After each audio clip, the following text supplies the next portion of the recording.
In a matter of days, some of the biggest stars in Hollywood will walk the red carpet at the Dolby Theatre in Los Angeles for the 96th Academy Awards. Joining us in the studio is entertainment journalist Richard Reid. Richard, great to have you on the program. Great to be here. And you know it's that my high holy holiday season, the Oscars.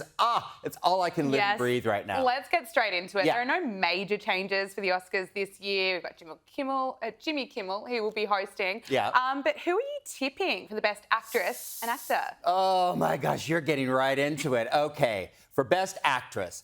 All this time, I have been swearing Emma Stone was going to take it. Take it. She's won all kinds of major awards, but all of a sudden, Lily Gladstone from Martin Scorsese's Killers of the Flowers, right?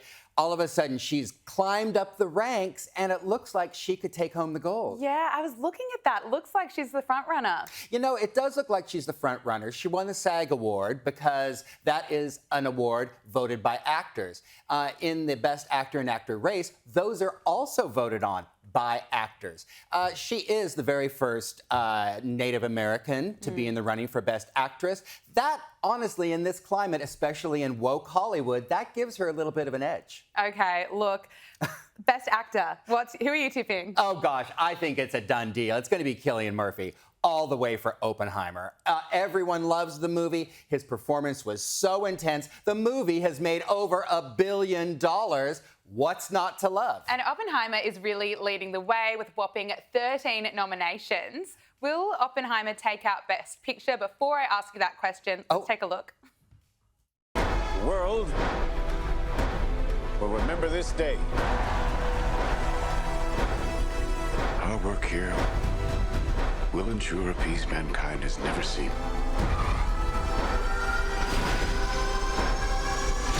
Until somebody builds a bigger one. Okay, Richard Reid, Best Picture, yes or no? All right, I'm going to say what I think you want to win, which we all in Australia want Margot Robbie and Barbie to win. The thing is, you know, both Oppenheimer and Barbie have made over $1 billion. That's with a B. That is incredible. Of course, Barbie has made a little bit more.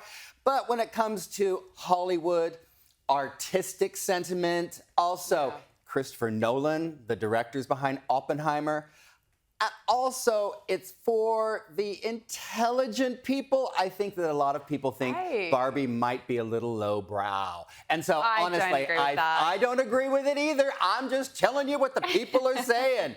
I think it's going to be Oppenheimer all the way. Okay, well, look, speaking of Oscars, can you believe it has been 10 years since this iconic selfie? Of course, it's an interesting one because we'll see if we can bring it up. There it is, 10 years since this iconic selfie. But it's crazy. I gasped when I first found out that it's been 10 years. I audibly gasped, so my poor office had to say, what's happened? Oh, my, okay. Let's take a look at this. Let's dissect it. Okay, first off, so much has changed. Oscar host Ellen, 10 years ago, she was on top of the world. Boom, boom, boom. She's taken a beating, of course. Canceled. Look who's in the very back. Old Mr. Kevin Spacey, two-time Oscar winner. Boom, boom, boom. Canceled. And then you have my beloved Brad and Angie. I know. Oh, my gosh. Sad. I thought that was a love story for, well, not the ages, but for a good another 10 years, but they're gone too. Yeah, so let's wait and see what's going to happen in another 10 years, whether there'll be another selfie that we can look back on in time. But I've got something for you. Oh, yeah? 20 years ago, of course, Freaky Friday. Yes. Lindsay Lohan, Jamie Lee Curtis, top of the box office. Guess what? What? They're going to do a sequel. I think that has been confirmed. Lindsay Lohan has confirmed Freaky Friday sequel is in the works. Let's take a look. Any timeline? I won't say that yet. Okay. I don't want to say too much. Okay. But you feel like this is going to happen? Yeah. Oh, that's great. And we're both excited. Oh, that's great. I'm going to speak for Jamie. Yeah, good. Richard Reid, how is this being received? Do you think there's still a big Freaky Friday fan base out there? You tell me. You're the demo.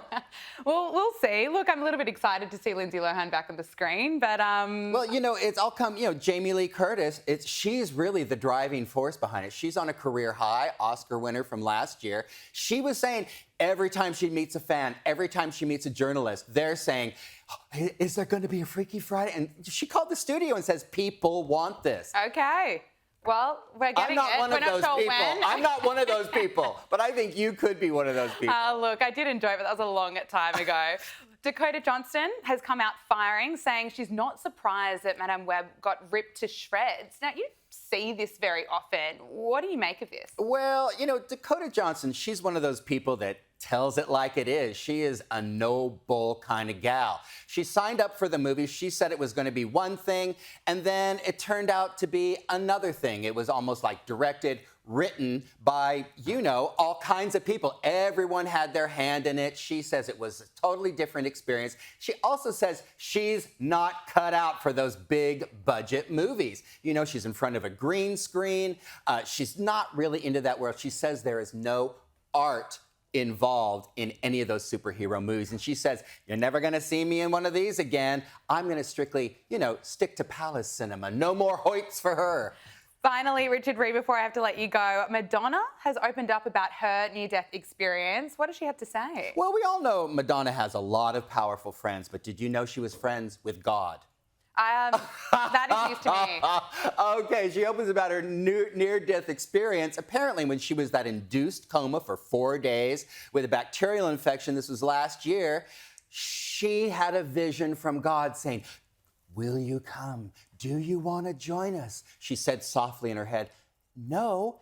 And then he said, are you sure? She goes, no! And then she woke up from her coma. And she's back. Well, we're happy that she's here. I'm telling you, like anywhere. a prayer, sister, like a prayer. Richard Reid, thank you so much for joining us. Great to speak with you. Anytime.